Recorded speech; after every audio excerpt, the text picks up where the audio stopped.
Dan pemirsa, DPR melakukan pembangkangan terhadap putusan MK untuk sementara gagal setelah ditekan aksi demonstrasi besar-besaran. DPR membatalkan revisi kilat Undang-Undang Pilkada. Tapi publik masih was-was karena eksekutif masih bisa nekat menerbitkan Perpu.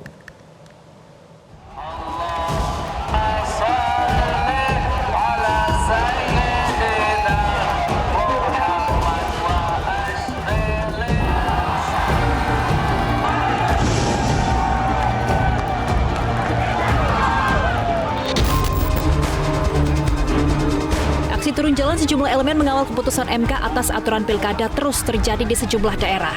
Seperti yang terjadi di Blitar, Jawa Timur. Aksi demo massa diwarnai kericuhan. Hal ini terjadi lantaran anggota Dewan DPRD Blitar Kota tak kunjung menemui massa. Di Lampung, mahasiswa yang tergabung dalam Aliansi Lampung menggugat demo di gedung DPRD Provinsi Lampung. Dalam aksinya, massa sempat saling dorong dengan aparat. Kericuhan dipicu karena massa ingin masuk ke halaman gedung DPRD Lampung dan dijaga aparat kepolisian. Di Surabaya, ribuan elemen masyarakat unjuk rasa kawal putusan MK di gedung DPRD Jawa Timur. Massa menuntut agar DPRD Jawa Timur ikut mengawal DPR RI tetap pada keputusan MK dan mematuhi konstitusi. Massa sempat melempari gedung DPRD dengan botol hingga mengenai anggota kepolisian. Kericuhan sempat terjadi hingga beberapa kali meski kembali kondusif. Sehari sebelumnya, massa pro-demokrasi dari berbagai profesi dan elemen masyarakat menggelar unjuk rasa di depan gedung DPR RI dan gedung Mahkamah Konstitusi Jakarta. Aksi ini untuk mengawal putusan MK terkait Undang-Undang Pilkada. Massa mengepung gedung DPR sejak Kamis pagi. Mereka menolak revisi Undang-Undang Pilkada oleh DPR dan meminta putusan Mahkamah Konstitusi dipatuhi. DPR akhirnya membatalkan sidang paripurna untuk mengesahkan revisi Undang-Undang Pilkada. Pada hari ini tanggal 22 Agustus, hari Kamis, pada jam 10.00,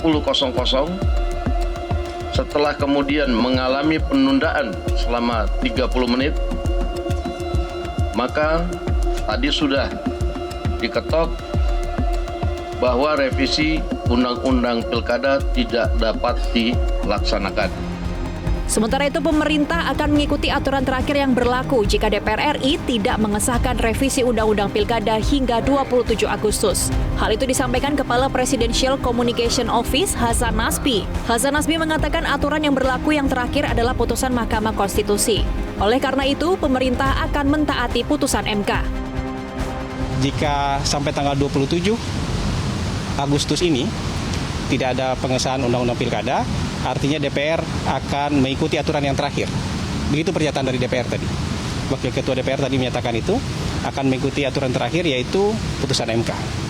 Nah, pemerintah juga berada pada posisi yang sama seperti sebelumnya, yaitu mengikuti aturan yang berlaku. Jadi selama tidak ada aturan yang baru, maka pemerintah akan ikut menjalankan aturan-aturan yang saat ini masih berlaku. Jadi begitu posisi pemerintah. Meski DPR dan pemerintah sudah menyatakan akan mengikuti putusan MK, namun publik belum percaya begitu saja.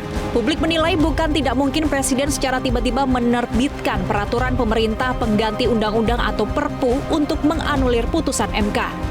Kalangan pakar hukum tata negara menyatakan secara normatif tidak dimungkinkan Perpu dipakai untuk membatalkan putusan MK. Sehingga kalau dari tadi kita udah sepakat bahwa undang-undang nggak boleh menganulir putusan MK, maka Perpu pun tidak boleh menganulir putusan MK. Dan yang kedua, kalau misalnya mereka mau pakai hal ihwal kegentingan memaksa, sebenarnya tafsirnya nggak seperti itu. Nggak bahwa nggak terjadi quorum atau ada demo, itu bukan termasuk yang dipikirkan oleh para pendiri bangsa ini tentang yang namanya hal ihwal kegentingan memaksa gitu. Jadi menurut saya situasi sekarang sama sekali tidak memadai untuk dikeluarkannya Perpu. Kalau isi Perpunya bertentangan dengan putusan MK tidak bisa. Kalau isi Perpunya sejalan dengan putusan MK masih mungkin. Tapi kan apa gunanya ya putusan MK-nya aja dilaksanakan tanpa harus mengeluarkan Perpu. Jadi kalau Perpu dijadikan alat untuk membatalkan putusan Mahkamah Konstitusi, ya itu tadi saya katakan apapun forumnya, politik atau non politik atau hukum tidak bisa. Jadi semestinya memang semua menjadi negarawan, tunduk, patuh pada konstitusi.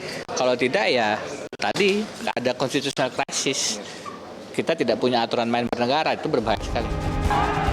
Menteri Hukum dan HAM Supratman Andi Aktas juga memastikan bahwa Presiden tidak ada rencana menerbitkan Perpu.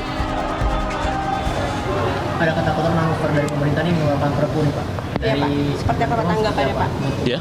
Ada ketakutan manuver Perpu nih? Ini kan terlalu didramatisir aja. Jadi sampai hari ini saya belum sama sekali mendengar tentang hal tersebut. Ini baru kali ini saya dengar dan sampai hari ini tidak ada upaya menuju ke arah sana. Ya.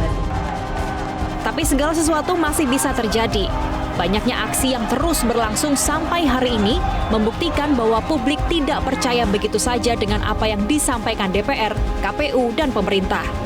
Jika ada yang nekat membegal putusan MK, bukan tidak mungkin Bangladesh efek akan menjalar di Indonesia. Sebagaimana diketahui, beberapa minggu lalu, Gen Z Bangladesh menggelar aksi besar-besaran memprotes aturan sistem kuota PNS. Revolusi Gen Z di Bangladesh ini memaksa PM Bangladesh Sheikh Hasina mundur dan melarikan diri ke India. Dan otoritas di Indonesia baik eksekutif maupun legislatif harus hati-hati dalam membuat keputusan. Jika tidak, apa yang terjadi di Bangladesh bisa saja terjadi di Indonesia. Jelajahi cara baru mendapatkan informasi. Download Metro TV Extend sekarang.